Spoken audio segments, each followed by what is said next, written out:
সম্মানিত মুসলমান ভাইরা আমার, একজন মুসলমানের দুইটা পরিচয় ঠিকই। একটা হইল আমরা হলাম দেশীয় পরিচয়, দুই নাম্বার হইল আদর্শিক পরিচয়। দেশীয় পরিচয় বলতে আমাদেরকে বাঙালি বলা হয়, আমরা বাঙালি, এটা দেশীয় পরিচয়। আর আমাদের সব থেকে বড় পরিচয় হলো আদর্শিক পরিচয়, হলো আমরা মুসলমান, ইসলাম ধর্মের অনুসারী। বাঙালি আপনি মারা গেলেই এই বাঙালি পরিচয়টা শেষ। যবে থেকে মারা যাবেন আপনাকে কেউ বলবে না যেটা বাঙালির কবর, বলবে এটা একটা মানুষের কবর, মৃত ব্যক্তি, লাশ। কথা বলেন ঠিক কিনা? যতদিন আপনি দুনিয়াতে বেঁচে থাকবেন ততদিন পর্যন্ত আপনার পরিচয় থাকবে আপনি বাঙালি। কিন্তু আপনি মারা যাওয়ার পরে কবরে যখন আপনাকে শোয়া দেবে, কবরে যে তিনটা প্রশ্ন করবে তার মধ্যে একটা পরিচয় হইল তোমার আদর্শ, তোমার ধর্ম কি। আপনাকে সেই দিন বলতে হবে আমাদের আদর্শ ধর্মর নাম কি। জোরে বলেন কি? তাইলে বলেন বাঙালি পরিচয় আগে না আমাদের আদর্শিক পরিচয় আগে? আমাদের আদর্শিক পরিচয় আগে। মনে রাখতে হবে আমাদের দেশের কিছু সেকুলারিজম, কিছু ইসলাম বিদ্বেষী, ইসলাম নিয়ে যাদের চুলকা চুলকি, তারা বড় বড় বলে মুসলমানদের উৎসব হিসাবে ঈদ আর হিন্দুদের উৎসব হিসাবে দুর্গা পূজা। তাদের পূজা উৎসব, মুসলমানদের ঈদ উৎসব, আর হিন্দু আর মুসলমানদের মিলে একাকার ধর্ম বর্ণ নির্বিশেষে একটা উৎসব, তার নাম নাকি দিয়েছে মঙ্গল শোভাযাত্রা। নাউজুবিল্লাহ বলেন। মঙ্গল শোভাযাত্রা এটা যে কার্যকলাপ হয়, দেশের অধিকাংশ হক্কানি আলেমগণ এটাকে হারাম বলে ফতোয়া দিয়েছে, কারণ এটা অমুসলিমদের সংস্কৃতি। কাদের কথা কয় না? অমুসলিমদের সংস্কৃতি। কারণ আমাদের ধর্মে ঢাক ঢোল পিটানো এটা হারাম, অমুসলিমদের ধর্মে এটা জায়েজ। আমাদের ধর্মে ছবি ট্যাটু এগুলো হারাম, অন্য অন্য ধর্মে এগুলো জায়েজ। তার মানে বোঝা গেল ধর্ম যার যার, উৎসব তার তার।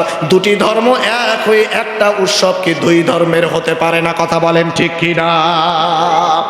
এই জন্য সম্মানিত হাজিরিন, ইসলামে পহেলা বৈশাখ সংক্রান্ত মতামতের ভিত্তিতে তিনটা বিষয় পাওয়া যায়, খুব মনোযোগ দেন। এক নাম্বার হইল এই পয়লা বৈশাখের যে মঙ্গল শোভাযাত্রা, পান্তা, ইলিশ, ঢাকঢোল, এগুলো হলো হারাম প্রথা।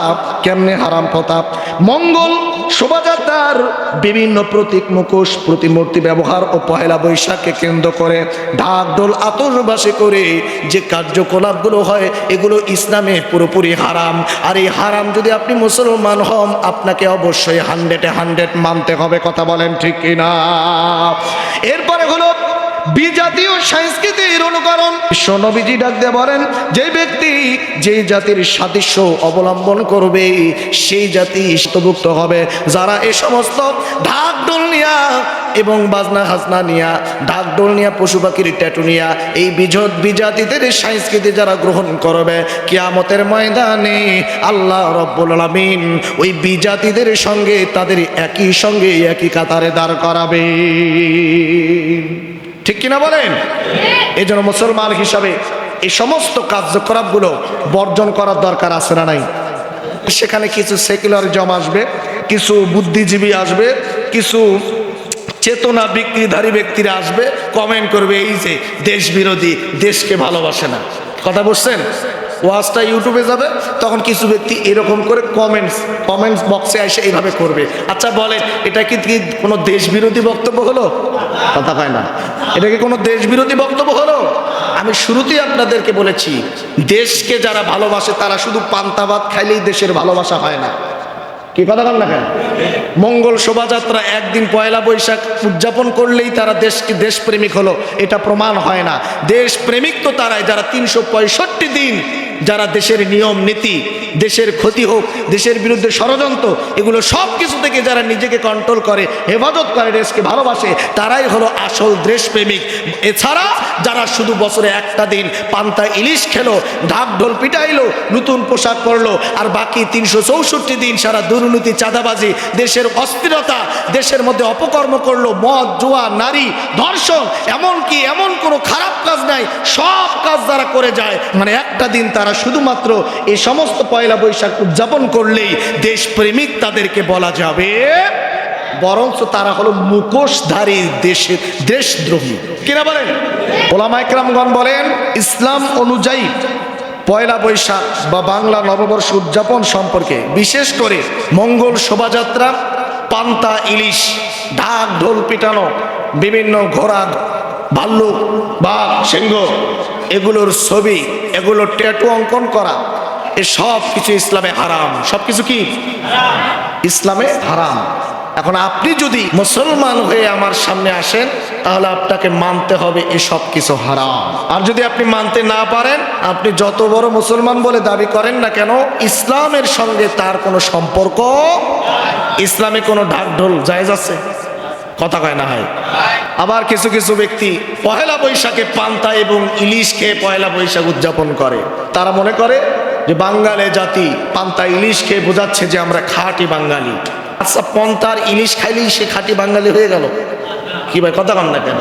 আপনি পন্তার ইলিশ খাইলেন, সারা বছর আপনি দুর্নীতি করলেন, চাঁদাবাজি করলেন, ঘুষ খাইলেন, আপনি দেশের বিরুদ্ধে ষড়যন্ত্র করলেন, দেশের সম্পদ আত্মসাৎ করলেন, আপনি পান্তা ভাত আর ইলিশ খায় কিভাবে বাঙালি পরিচয় দিচ্ছেন? আপনার তো পরিচয় হওয়া উচিত দেশের সব থেকে বড় দুশ্মনদের একজন আপনি। কি ভাই, কথা বলেন ঠিক কিনা?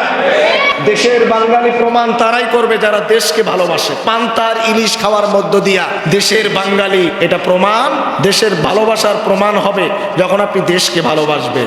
দেশের ক্ষতি হয় এমন কাজ থেকে বিরত থাকবেন, দেশের মানুষ যাতে কষ্ট পায় এমন কাজ থেকে আপনি বিরত থাকবেন, তবেই তো আপনি খাঁটি বাঙালি। কি কথা বলেন না কেন?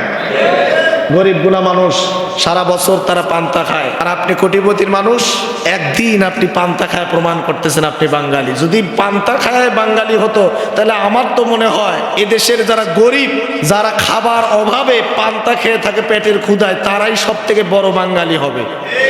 কি ভাই, কথা বল না কেন? তাই হবে না? পান্তা খালি যদি বাঙালি হয় তো বাঙালি কারা? গরিবরা আগে বড় বাঙালি। শুধুমাত্র বাঙালি আমাদের পরিচয় না, বাঙালি পরিচয় আমার এটা হচ্ছে দেশীয় পরিচয়। এটা কি পরিচয়? কথা বলেন না কেন? বাঙালি এটা আমাদের কি পরিচয়? এটা আমাদের দেশীয় পরিচয়। কিন্তু আমাদের আরেকটা পরিচয় আছে যেটাকে বলা হয় আদর্শিক পরিচয়। আর আদর্শিক পরিচয় হচ্ছে আমরা মুসলমান। আমাদের আদর্শিক পরিচয় কি? মুসলমান। আমাদের আদর্শিক পরিচয় ইসলাম। আমাদের আদর্শিক পরিচয় কোরআন এবং সুন্নাহ। আমাদের আদর্শিক পরিচয় হচ্ছে রাসূল সাল্লাল্লাহু আলাইহি সাল্লামের আদর্শ। কথা বলেন ঠিক কিনা? তে আপনার আগে বাঙালির পরিচয় নাকি আগে আদর্শিক পরিচয়? ভাই এই কথা কয় না। আগে বাঙালি পরিচয় না আগে আদর্শিক পরিচয়? আগে আমি মুসলমান, এটা আমার পরিচয়, তারপরে দেশীয় পরিচয় হিসাবে আমি হচ্ছে বাঙালি। যারা ইংরেজ তাদের পরিচয় তারা কি? তারা ইংরেজ। যারা হিন্দু তাদের হিন্দুত্ববাদ। আর আমরা মুসলমান, আমাদের পরিচয় হচ্ছে আমরা মুসলমান, আমাদের আদর্শিক ধর্ম হচ্ছে ইসলাম। এটা হচ্ছে আমাদের প্রথমত পরিচয়। আর এই পরিচয়টা শুধু দুনিয়ার জন্য নয়, এই পরিচয়টা আপনাকে কবরের জগতেও আপনাকে পরিচয়টা দিতে হবে, নাহলে আপনি পার হতে পারবেন